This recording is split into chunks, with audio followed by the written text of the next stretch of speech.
आज की इस वीडियो में क्लास 9th की सोशल साइंस बुक से चैप्टर 4 के क्वेश्चन आंसर्स को पढ़ेंगे। Question first, how did humans live on earth before the beginning of civilization. Question का मतलब है कि सिविलाइजेशन यानी सभ्यता शुरू होने से पहले इंसान पृथ्वी पर किस तरह रहते थे। आंसर है कि सिविलाइजेशन की शुरुआत होने से पहले इंसान हंटर गैदर्स थे, यानी वे खाने के लिए जानवरों का शिकार करते थे, जंगल से फल जड़े और नट्स इकट्ठा करते थे। वे काम करने के लिए स्टोन टूल्स यानी पत्थरों के औजार इस्तेमाल करते थे और केव्स यानी गुफाओं और टेम्परेरी शेल्टर्स यानी कुछ समय के लिए ही बने घरों में रहते थे। धीरे धीरे इंसानों ने फार्मिंग सीख ली। उन्होंने जानवरों को डोमेस्टिकेट यानी पालना शुरू किया और फिर एक जगह परमानेंट विलेज बनाकर रहने लगे। Question second, how did humans communicate before writing was invented. Question का मतलब है कि जब राइटिंग की खोज नहीं हुई थी तब इंसान एक दूसरे से कैसे बातें करते थे और अपने बातें कैसे बताते थे। आंसर है कि लिखने की शुरुआत होने से पहले लोग स्पीच यानी बोलकर, जेस्चर्स यानी हाथों और शरीर के इशारों से, साइन संकेतों से, सिंबल से, केव पेंटिंग से, रॉक आर्ट से, म्यूजिक से और स्टोरी टेलिंग से अपनी बातें एक दूसरे तक पहुंचाते थे। इन सभी मेथड्स की मदद से लोग अपने आइडियाज दूसरों को शेयर करते थे, नॉलेज अगली पीढ़ी तक पहुंचाते थे और अपने बिलीव्स यानी अपनी मान्यताओं को भी एक्सप्रेस कर पाते थे। Question 3, how is archaeology helpful in understanding our past. Archaeology यानी पुरानी चीज़ों के बारे में स्टडी करना। ये आर्कियोलॉजी हमें हमारे पुराने समय के बारे में जानने में कैसे मदद करती है। आंसर है, आर्कियोलॉजी में पुराने समय की आर्टिफैक्ट्स यानी पुरानी ऑब्जेक्ट्स, टूल्स यानी औजार, पोट्री यानी मिट्टी के बर्तन, फोसिल्स, बिल्डिंग्स, इंस्क्रिप्शन यानी शिलालेख और प्राचीन सेटलमेंट्स यानी बस्तियां के बारे में स्टडी किया जाता है। इन्हें देखकर हमें पुराने समय के लोगों के बारे में जानकारी मिलती है। इन्हीं डिस्कवरीज से हमें एविडेंस मिलती हैं कि शुरुआती लोग कैसे रहते थे, कैसे काम करते थे, आपस में ट्रेड कैसे करते थे और धीरे धीरे उन्होंने सिविलाइजेशन का विकास कैसे किया। Question 4, how did early civilization interact with each other. यानी शुरुआती सभ्यताएं एक दूसरे के संपर्क में कैसे आती थी।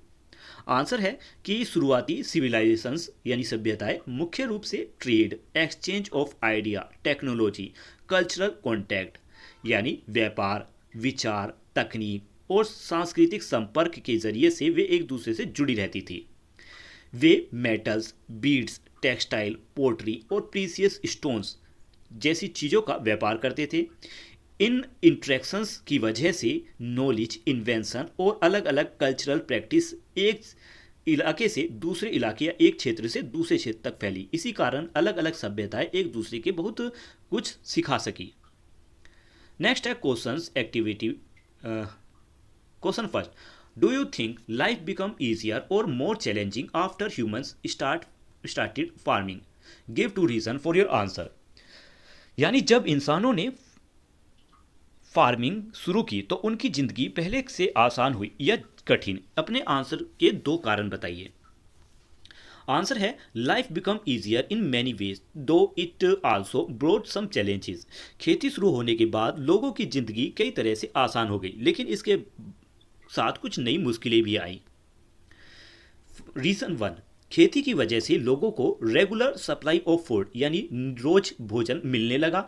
अब उन्हें हर दिन शिकार करने या जंगल में से फल और जड़ें इकट्ठा करने पर पहले जितना निर्भर नहीं रहना पड़ता था। सेकेंड रीजन, लोग परमानेंट विलेजेस में बसने लगे। इससे घर बनने लगे, अलग अलग क्राफ्ट्स विकसित हुए और व्यापार भी बढ़ने लगा। Second question, The environment offers human society both opportunities as well as challenges. Explain with reference to the early farming communities and river valley civilization. मतलब इन्वायरमेंट इंसानों को फायदे भी देता है और चुनौतियां भी। इस शुरुआती फार्मिंग कम्युनिटीज और रिवर वैली सिविलाइजेशन के एग्जाम्पल से समझाइए। आंसर है कि इन्वायरमेंट ने लोगों को फर्टाइल लैंड यानी उपजाऊ भूमि दी, इरिगेशन के लिए पानी दिया, नदियों में मछलियां मिली, ट्रांसपोर्ट का आसान रास्ता भी मिला। इन सभी सुविधाओं की वजह से खेती और नदी घाटी की सभ्यता तेजी से विकसित हुई। लेकिन लेकिन नेचर हमेशा आसान नहीं था। फ्लड्स यानी बाढ़, ड्राफ्ट, सूखा, नदियों का रास्ता बदल जाना और दूसरे नेचुरल डिजास्टर फसलों और बस्तियों को नुकसान भी पहुंचाते थे। इन समस्याओं से बचने के लिए लोगों ने डैम्स, कैनल और रिजर्वर्स बनाना सीख लिया। Third question, why do historians divide early human history into different ages such as stone age, bronze age and iron age. Question का मतलब है कि इतिहासकार शुरुआती इंसानी इतिहास को स्टोन एज, ब्रॉन्ज एज और आयरन एज जैसे अलग अलग भागों में क्यों बांटते हैं। इससे हमें इंसानों की डेवलपमेंट के बारे में या प्रोग्रेस के बारे में क्या पता चलता है। आंसर है इतिहासकार इंसानी इतिहास को एक आधार पर अलग अलग एजिस में बांटते हैं कि उस समय लोग टूल्स यानी औजार और वेपन्स बनाने के लिए किस मटेरियल का इस्तेमाल करते थे। इस क्लासिफिकेशन से पता चलता है कि इंसान धीरे धीरे साधारण स्टोन टूल से आगे बढ़कर ब्रॉन्ज और आयरन टेक्नोलॉजी तक पहुंचे। यह भी बताता है कि समय के साथ फार्मिंग, ट्रेड, सेटलमेंट्स, राइटिंग और सिविलाइजेशन को लगातार विकास हुआ। Question 4, imagine you are a neolithic farmer, describe one day of your life, what challenge would you face that a hunter gather would not.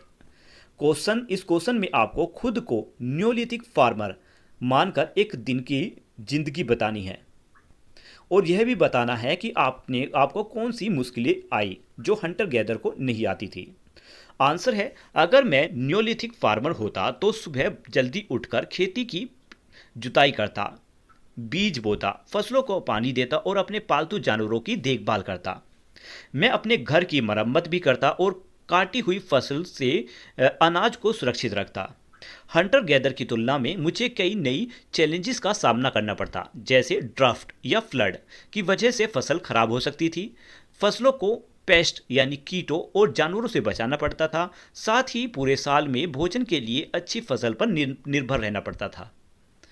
Question 5, imagine that the Harappan scripts get deciphered tomorrow. What new types of information do you think historian might learn? अगर कल Harappa script को पढ़ लिया जाए तो इतिहासकारों को कौन कौन सी नई जानकारी मिल सकती है। आंसर है, अगर हड़प्पा स्क्रिप्ट्स पढ़ी जा सके तो इतिहासकारों को बहुत सी नई बातें पता चल सकती हैं। उन्हें पता चल सकता है कि हड़प्पन लोग कौन सी भाषा बोलते थे, उनकी गवर्नमेंट और एडमिनिस्ट्रेशन कैसा था, उनके रिलीजियस बिलीफ और कस्टम क्या थे यानी उनके धार्मिक विश्वास और रीति रिवाज क्या थे, उनके ट्रेड और बिजनेस के बारे में जानकारी मिल सकती थी, और उनके रूलर्स, सिटीज़ और इम्पोर्टेंट लोगों के नाम भी पता चल सकते थे। इसके अलावा लॉज, एजुकेशन और डेली लाइफ के बारे में भी नई जानकारी मिल सकती है। नेक्स्ट है, prepare a table with 3 column, palaeolithic, mesolithic और neolithic and fill in their distinctive feature. इस क्वेश्चन का मतलब है कि आपको 3 कॉलम वाली एक टेबल बनानी है। इन कॉलम में नाम होंगे पैलियोलिथिक, मेसोलिथिक और नियोलिथिक। फिर इन तीनों समय के टूल्स, सेटलमेंट्स और आर्ट्स और मतलब जीवन जीने के तरीके के बारे में बताना है। फीचर्स फिर दिया है पैलियोलिथिक, मेसोलिथिक और नियोलिथिक। फर्स्ट पॉइंट है टूल्स। पैलियोलिथिक में हैंड एक्स, क्लेवर्स, स्क्रैपर्स जैसी चीज़ें इस्तेमाल की जाती थी। यानी पैलियोलिथिक एज में लोग हाथ से चलाने वाली कुल्हाड़ी, पत्थर का काटने वाला औजार और स्क्रैपर्स यानी खुरचने वाले औजार का इस्तेमाल करते थे। मेसोलिथिक एज में लोग माइक्रोलिथिक टूल्स यानी छोटे छोटे पत्थरों के औजार इस्तेमाल करने लगे, जो पहले के औजार से ज़्यादा हल्के और बहुत ज़्यादा उपयोगी थे। नियोलिथिक एज में लोग पॉलिश्ड स्टोन टूल्स यानी चिकने पत्थर के औजार, सिकल्स और ग्राइंडिंग स्टोन यानी अनाज पीसने वाले पत्थर का इस्तेमाल करने लगे। नेक्स्ट है सेटलमेंट। पैलियोलिथिक एज में लोग केव्स और ओपन कैंप्स में रहते थे। मेसोलिथिक में एज में लोग नदियों और झीलों के पास अपनी बस्तियां बनाकर रहते थे और नियोलिथिक एज में लोग एक ही जगह परमानेंट विलेजेस बनाकर रहते थे। पैलियोलिथिक एज में लोग केव पेंटिंग बनाते थे। मेसोलिथिक एज में रॉक पेंटिंग और नियोलिथिक एज में पोट्री, वीविंग और डेकोरेटिव क्राफ्ट्स। नेक्स्ट है सब्सिस्टेंसी। पैलियोलिथिक एज में लोग हंटिंग और गैदरिंग अपनाकर अपना जीवन चलाते थे। मेसोलिथिक एज में हंटिंग, फिशिंग और गैदरिंग यानी शिकार करना, मछली पकड़ना और फल इकट्ठा करना, तीनों काम किया जाता था। और न्यूलिथिक एज में लोग फार्मिंग करना और जानवरों को पालना शुरू कर दिया। नेक्स्ट है question, bronze age civilization develop independently but share common feature, examine the this statement with reference to the civilization given in the chapter. मतलब ब्रोंज एज की सभ्यताएं अलग अलग जगहों पर अपने आप विकसित हुई, लेकिन फिर भी उनमें कई बातें एक जैसी थी। चैप्टर में दी गई सभ्यताओं के आधार पर इसे बताइए। आंसर है कि सिंधु, सरस्वती, मेसोपोटामिया, इजिप्ट और चाइना की ब्रोंज एज सभ्यताएं अलग अलग रिवर वैली यानी नदी घाटियों में अपने अपने तरीके से विकसित हुई। पॉइंट है, लेकिन इन सभी सभ्यताओं की कुछ कॉमन फीचर्स थे। फर्स्ट, कि सभी all develop near fertile river valley, यानी सभी सभ्यताएं उपजाऊ नदी घाटियों के पास विकसित हुई। सभी जगह एग्रीकल्चर लोगों का मुख्य काम था। उन्होंने अपनी योजनाओं के साथ टाउन्स और सिटीज़ बनाए, यानी कस्बे और शहर बनाए। वे अपने क्षेत्र के अंदर और दूसरे क्षेत्रों के साथ भी ट्रेड करते थे। उन्होंने जानकारी और रिकॉर्ड रखने के लिए राइटिंग सिस्टम विकसित की। उनके पास ऑर्गेनाइज गवर्नमेंट और सोशल हायरार्की थी। उन्होंने आर्किटेक्चर, मेटल वर्किंग, पोट्री और क्राफ्ट की भी प्रगति की। इसलिए भले ही ये सभ्यताएं अलग अलग जगहों पर विकसित हुई, लेकिन इनकी कई विशेषताएं एक जैसी थी। Question 8, Although rivers provide many benefits, they also create challenges for early society. Discuss both the advantage and disadvantage of setting near rivers. यानी नदियों के पास बसने से लोगों को बहुत फ़ायदे मिलते हैं, लेकिन कुछ मुश्किलें भी आती हैं। इनके एडवांटेज और डिसएडवांटेजेस बतानी है। फर्स्ट है एडवांटेजेस, यानी फ़ायदे क्या हैं। नदियाँ पीने का पानी और इरिगेशन के लिए पानी देती है। बाढ़ के बाद नदियाँ उपजाऊ मिट्टी छोड़ जाती है, जिससे खेती अच्छी होती है। नदियों से मछली पकड़ना आसान होता है और ट्रांसपोर्टेशन भी आसान हो जाता है। नदियों की वजह से व्यापार बढ़ता है और सेटलमेंट विकसित होती हैं, यानी बस्तियां विकसित होती हैं। अब आते हैं इसके डिसएडवांटेजेस पर। कई बार बाढ़ आने से फसलें और घर नष्ट हो जाते हैं। पानी को कंट्रोल करने के लिए लोगों को डैम्स और कैनल्स बनानी पड़ती थी। बाढ़ के कारण कई बीमारियां भी फैल जाती थी। नदियों के किनारे की बस्तियां कभी कभी इरोजन यानी कटाव और नदियों का रास्ता बदलने पर भी असर डालती थी। क्वेश्चन 9 लिखा है, with the help of your teacher find out more about the code of Hammurabi. Why was it important? Do you think it was fair of all section of the society? Question का मतलब है code of हम्मुराबाई क्या था, यह क्यों important था और क्या यह समाज के सभी लोगों के लिए समान रूप से न्यायपूर्ण था? आंसर है कोड ऑफ हम्मुराबाई दुनिया के सबसे पुराने रिटर्न लॉ कोड्स में से एक था। इसे किंग हम्मुराबाई ने लगभग 1754 बीसीई में बेबीलोन में बनाया था। यह इंपॉर्टेंट है क्योंकि it stabilize clear law for society. इसने समाज के लिए साफ यानी स्पष्ट कानून बनाए। इट में help maintain law and order. इसने कानून और व्यवस्था बनाए रखने में मदद की। It ensure that people new the rule and punishment. लोगों को नियम और उनके सजाएं पहले से पता रहती थी। नेक्स्ट पॉइंट, यह सभी लोगों के लिए पूरी तरह फेयर नहीं था क्योंकि सजाएं व्यक्ति के सोशल स्टेटस के अनुसार अलग अलग होती थी। अमीर और सामान्य लोगों के साथ अलग व्यवहार किया जाता था, इसीलिए कानून के सामने सभी बराबर नहीं थे। Question 10, If you had to choose one major innovation from early civilization that changed the world permanently, what would it be and why? अगर आपको शुरुआती सभ्यताओं की कोई एक ऐसी खोज चुननी हो जिससे दुनिया को हमेशा के लिए बदल दिया जाए, तो आप क्या चुनेंगे और क्यों? आंसर कि मैं राइटिंग के विकास को सबसे बड़ी खोज चुनूंगा। राइटिंग की मदद से हिस्ट्री, लॉज, ट्रेड, लिटरेचर और साइंटिफिक नॉलेज को लिखकर सुरक्षित रखा जा सकता है। इससे जानकारी आने वाली पीढ़ियों तक सुरक्षित पहुंची और गवर्नमेंट, एजुकेशन और सिविलाइजेशन में विकास में मदद मिली। Next question, compare the social hierarchy and daily life of people in the Egyptian civilization with those of Mesopotamia और China. What similarities and difference do you notice? इस क्वेश्चन का मतलब है कि इजिप्टियन सिविलाइजेशन के लोगों की सोशल हायरार्की यानी सामाजिक व्यवस्था और रोजमर्रा की जिंदगी की तुलना मेसोपोटामिया या चाइना से कीजिए। पहले पढ़ते हैं सिमिलरिटीज। दोनों सभ्यताओं में शासक सबसे ऊपर होते थे और समाज की एक निश्चित व्यवस्था होती थी। दोनों जगह फार्मर्स, आर्टिसियंस, मर्चेंट्स और लेबर्स लोगों की संख्या सबसे ज़्यादा थी। दोनों सभ्यताओं में एग्रीकल्चर मुख्य काम था। दोनों जगह लोगों की डेली लाइफ में धर्म का बहुत इंपॉर्टेंट स्थान था। नेक्स्ट डिफरेंस, इजिप्ट में फ़ायरोन को डिवाइन रूल यानी ईश्वर जैसा शासक माना जाता था, जबकि मेसोपोटामिया में अलग अलग सिटी स्टेट्स के अलग अलग राजा होते थे। इजिप्ट की महिलाओं को सामान्य रूप से मेसोपोटामिया की महिला की तुलना में ज़्यादा अधिकार मिले हुए थे।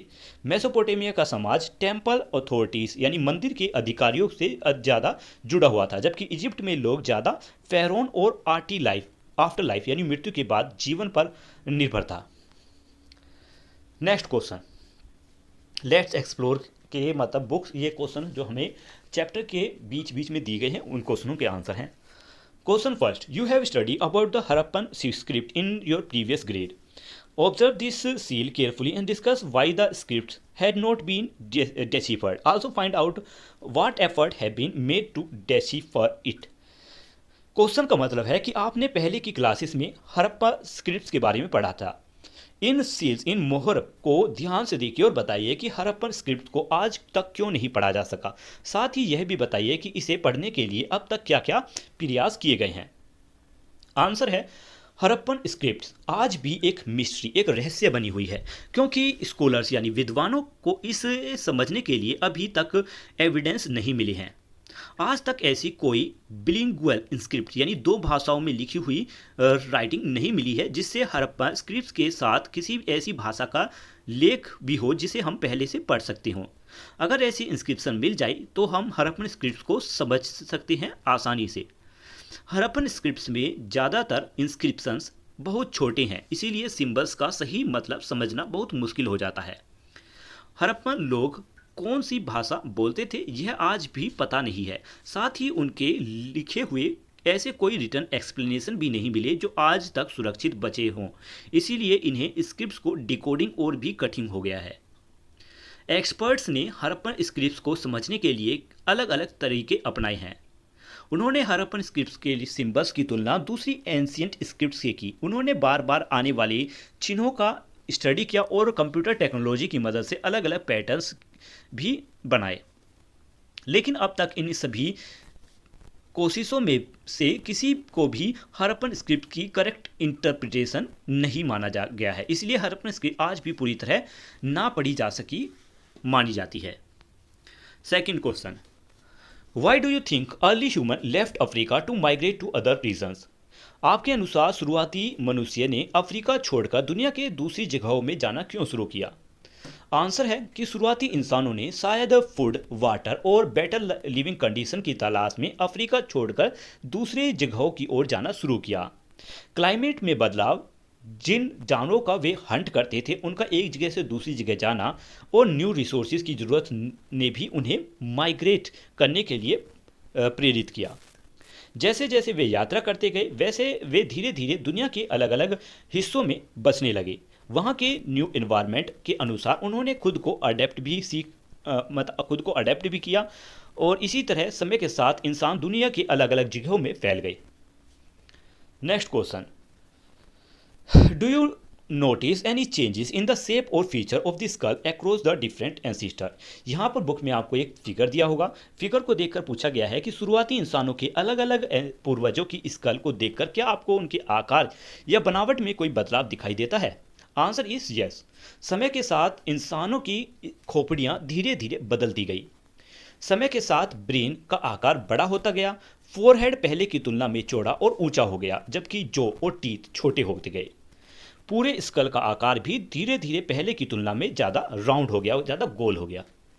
Question B, can you observe a gradual straightening of the face.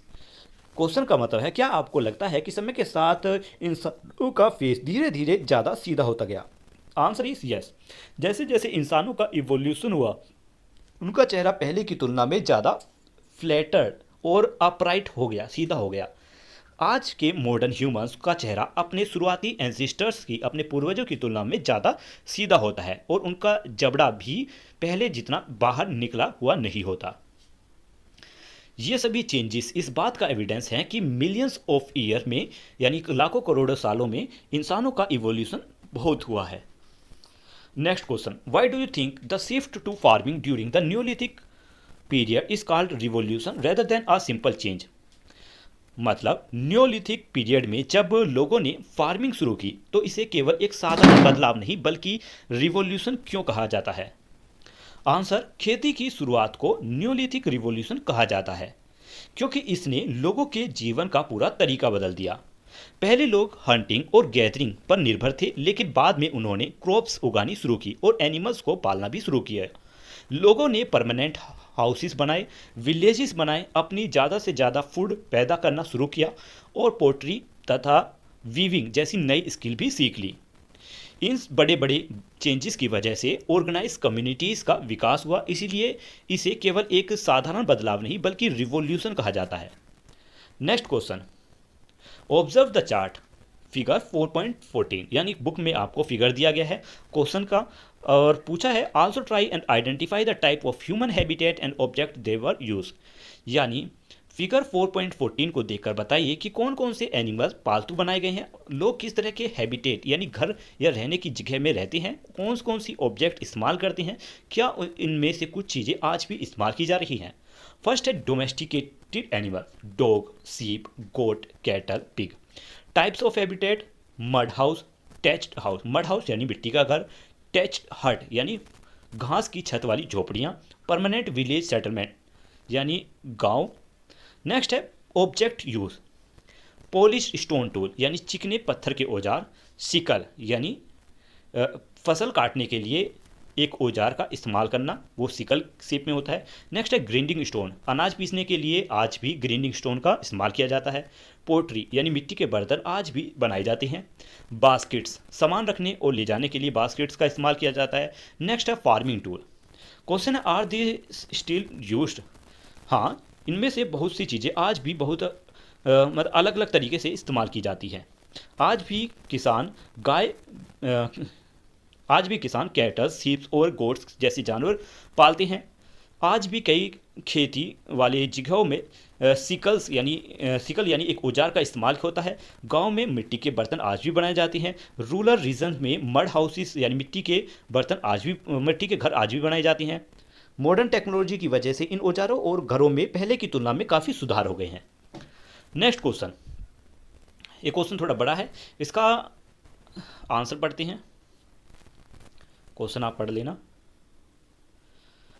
चलिए क्वेश्चन का मतलब बता देते हैं। इसमें लिखा है कि हड़प्पन लोगों के पास वेट और मेजरमेंट का अपना स्टैंडर्ड सिस्टम था। इस बात का पता उनकी वेल प्लान्ड सेटलमेंट और अलग अलग जगहों के बीच होने वाले एफिशिएंट ट्रेड से चलता है।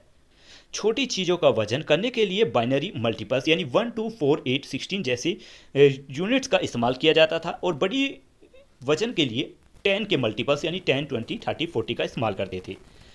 ऐसे क्यूबल स्टोन्स वेट हड़प्पन सभ्यता में कई जगहों पर मिली हैं। अब क्वेश्चन ये है कि अगर हड़प्पन लोगों के पास स्टैंडर्ड वेट सिस्टम नहीं होता तो लॉन्ग डिस्टेंस ट्रेड पर क्या असर पड़ता?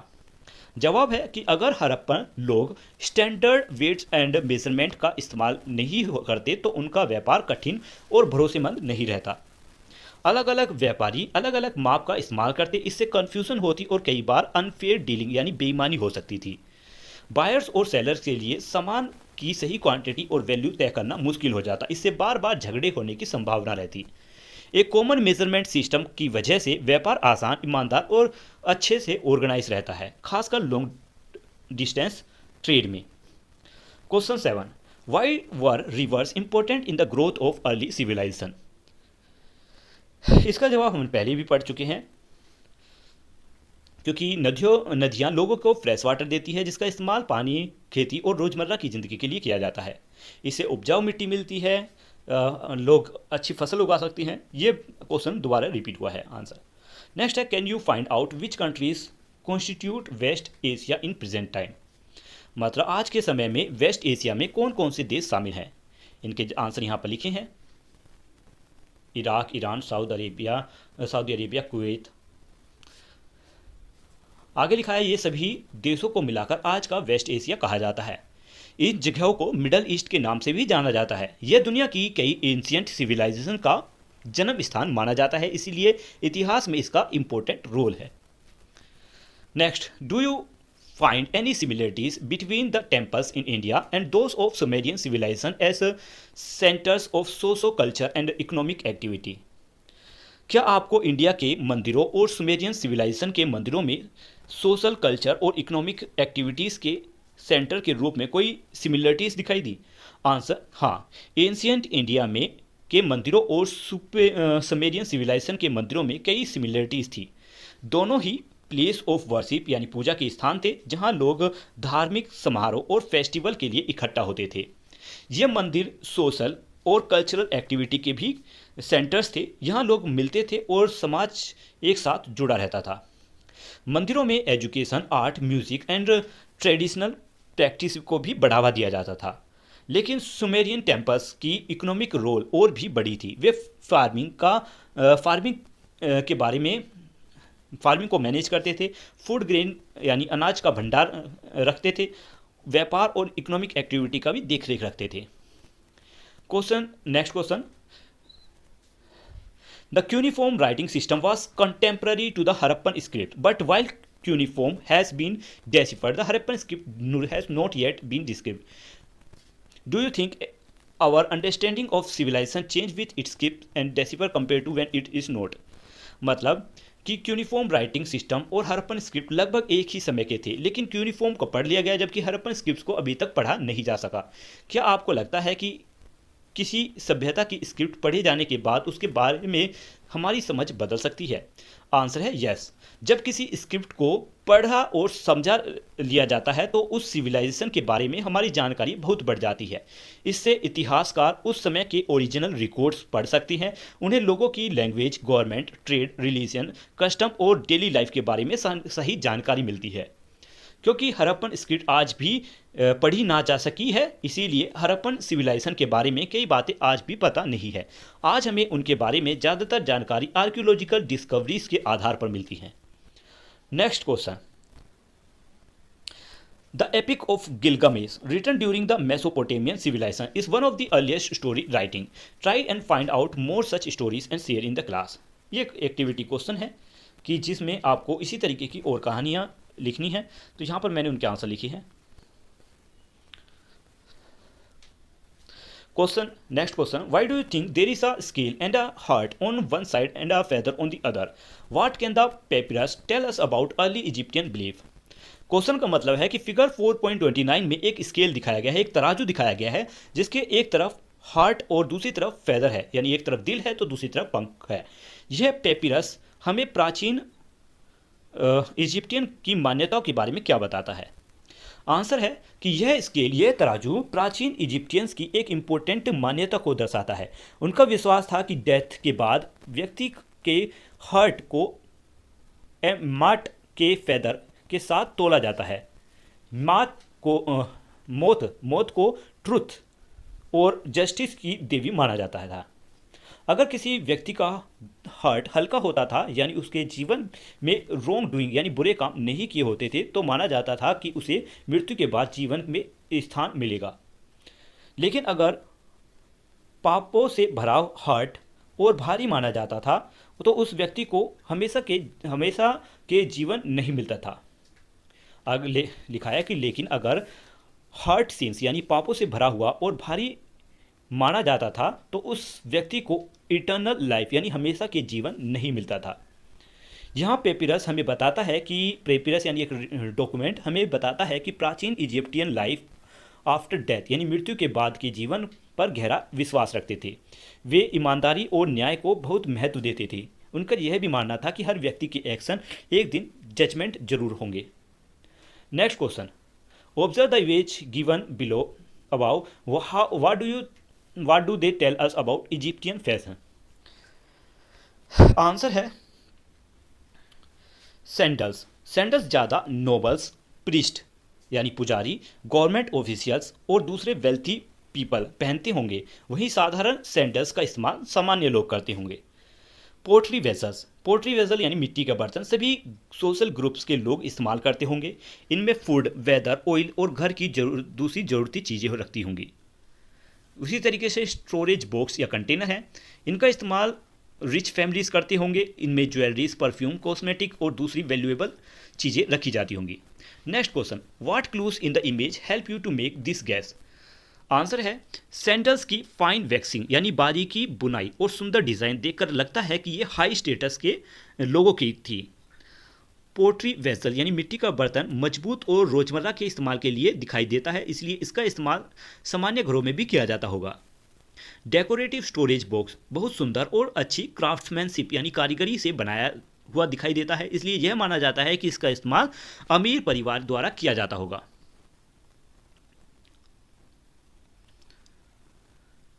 Next question, what could have been the other reason for building the Great Wall of China. Explore and share your finding on the Great Wall through a model of presentation. Question है कि great Wall of China को केवल दुश्मनों से सुरक्षित रखने के लिए ही नहीं बल्कि और किन किन कारणों के लिए बनाया गया होगा। आंसर है ग्रेट वॉल ऑफ चाइना को केवल इन्वेशंस यानी दुश्मनों के आक्रमण से बचाने के लिए ही नहीं बनाया गया, इसको और कई इंपॉर्टेंट कामों के लिए बनाया गया। यह दीवार इंपॉर्टेंट ट्रेड रूट्स की सुरक्षा करती थी, साथ ही बॉर्डर्स से आने जाने वाले लोगों को और गुड्स की आने जाने पर नज़र रखती थी। दीवार के साथ साथ बने वेच टावर यानी निगरानी मीनारे की मदद से सोल्जर्स किसी भी खतरे की वार्निंग सिग्नल्स जल्दी भेज सकते थे। यह वॉल एम्पायर यानी साम्राज्य की बाउंड्रीज को मजबूत बनाती थी, साथ ही यह चाइनीज रूलर्स की पावर, यूनिटी और ऑर्गेनाइजेशनल स्किल्स को भी दिखाती है। तो ये वीडियो आज यहीं पर ख़त्म होती है। सभी क्वेश्चन आंसर्स कंप्लीट हुए। मिलते हैं अगली वीडियो में। ये वीडियो आपको कैसी लगी इस बारे में कमेंट में लिखकर जरूर बताना। आज की इस वीडियो में क्लास